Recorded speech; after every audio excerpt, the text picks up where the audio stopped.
Maaliwalas na panahon sa Batangas City, sinamantala ng mga turista para maligo sa dagat. Narito ang report ni Denise Abante.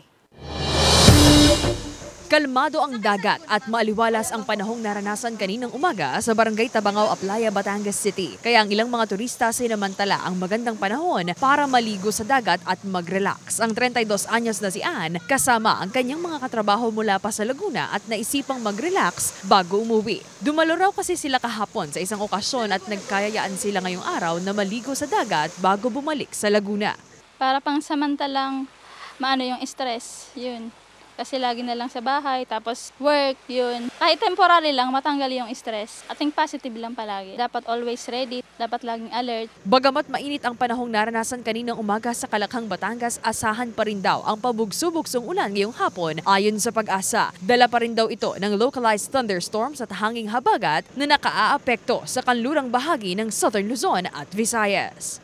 Pagdating po natin ng hapon, asahan na po natin ang medyo magkakaroon po tayo ng mga localized thunderstorm at kalat-kalat ang mga pag-ulan. Yan po ay nararanasan natin kadalasan sa hapon hanggang sa gabi.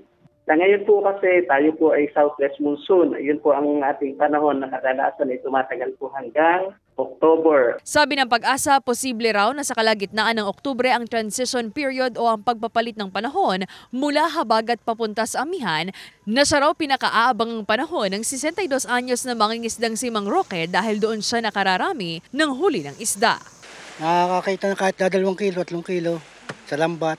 Pinagbibili namin sa mag-uulam. Nakakabili mo ng 2 kilong bigas. Sa ngayon, walang nakataas na gale warning sa karagatang sakop ng Southern Luzon, ngunit patuloy na pinag-iingat ng mga otoridad ang mga residente at ang mga maglalayag na palaging umantabay sa mga abiso sa lagay ng panahon. Kasama si J. R. Manjares, Denise Abante, Balitang Southern Tagalog.